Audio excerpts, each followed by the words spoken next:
Hello, I'm Ouaissou DEMBELE, and I'm the founder at Cybersecurity.com. I have with me Betania ALLO. We're going to discuss on cybersecurity governance, GRC, from policy to practice. So, how can you introduce yourself better than me? Yeah, thank you so much. It's a pleasure to know you. And so I am a lawyer by training. I am originally from Argentina and also Spanish. And I have studies in international relations and intersection of law, policy, and cybersecurity. I've worked across 6 continents and mostly with the United Nations, but also in the private sector and here in the Gulf, mainly in Saudi Arabia, on initiatives related to Vision 2030 giga projects and governmental bodies on AI governance, compliance, cybersecurity policy, data protection.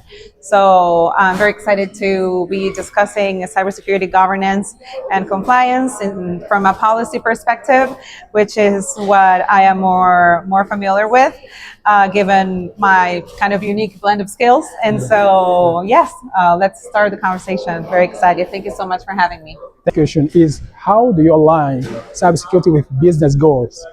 That's a great question, and that's something that comes up on panel discussions and events like this one very much, because something that is happening actually is that the CISOs are transitioning from technical gatekeepers to business strategists. So they are no longer the ones strictly talking and taking care of cybersecurity. They must also have the leadership and business skills to be able to be in front of a board and convince them on how and why it is important to invest in cybersecurity, because most of the times it's difficult to express with assertiveness what is the ROI on investing in cybersecurity. So you have to be very eloquent and be very well versed in the industry that you're working on to help them understand what are the consequences of a cyber attack, what are the reputational damages that you might encounter should that happen, etc., etc. So I think that communication is a great skill, leadership skills for companies to invest in having their CISOs and cybersecurity professionals develop soft skills and business language is, I think, very important for them to effectively address boardrooms, and so that cybersecurity has the role that it deserves now that is so crucial for business continuity. Thank you. Now, to address the concern between cybersecurity is concerned between technical and non-technical Yeah.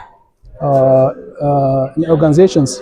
So, what is the role of the board to help? Yeah, because sometimes we have some communication problem between the technical and non-technical. That's why, like, going back to your previous question, I think it's absolutely connected, because I think that the miscommunication sometimes comes in both sides, right? So I think that the CISO's role is to be able to effectively communicate to the board the importance of cybersecurity in the business plan, and to make sure that it's part of the agenda.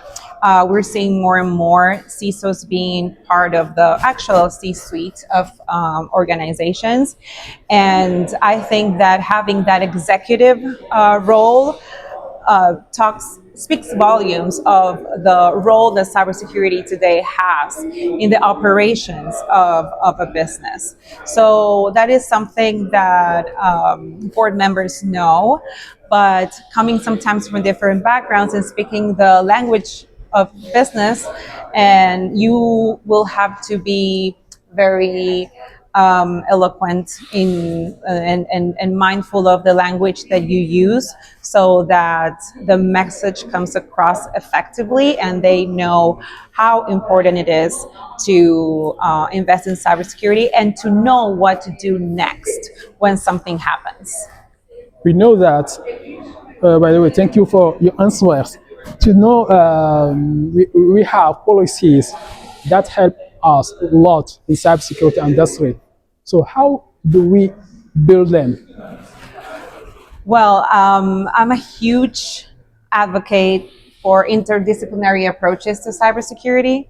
So I feel that in order for policies to be effective, we have to listen to different stakeholders to make sure that different voices have a seat on the table, and that way I think that policies can be not only effective but long lasting.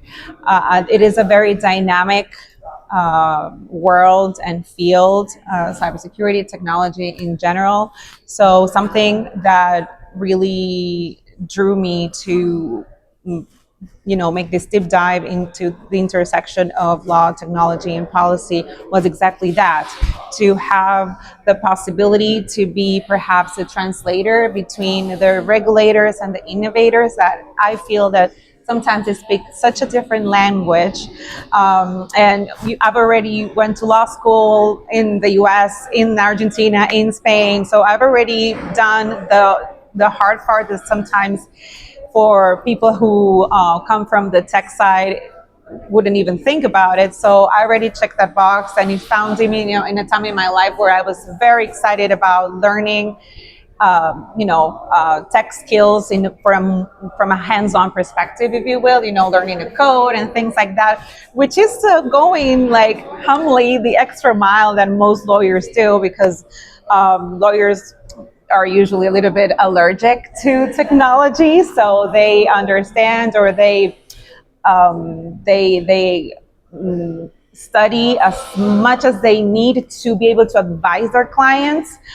But I was passionate about this intersection. So I think that to be able to build this policies in cybersecurity and AI governance in general, in technology, quantum, you name it, emerging technologies, I think that the important thing is to have a holistic view and to also be culturally aware when trying to formulate this framework. Something that is a growing need in the industry, because if you look at the best practices around the world, usually when we try to emulate or to replicate best practices, or when we're talking about best practices, we're also talking about regulation, right? Like Yeah, of happened course, with yeah. GDPR Yeah. and now the EU AI Act. There's always some pioneer, but it is not a matter of copying and pasting. Yeah. There was something that I admire from many jurisdictions is how they're able to, they really sit down and think, okay, how we can adapt what's been working somewhere else, what hasn't worked very well, and what would work in our own unique and complex context, our industry, our cultural, and that's something that I see a lot in Saudi Arabia, and I admire it a lot. Great, great, great. Any additional things you would like to add? Just that I'm very happy to be here. Thank you so much for this wonderful interview. Likewise, and your great thank questions. You. Yeah. And to everyone watching, feel free to follow me on LinkedIn and my website, betaniaallo.com. And happy to exchange ideas and explore synergies. And I don't know. That's Thank all. you. That was a really great. It was nice discussion with you on cybersecurity governance and compliance. Look forward to discussing next time with you. Thank you so much. Thank you, Betania ALLO. Thank you. My pleasure. Assalamu alaikum.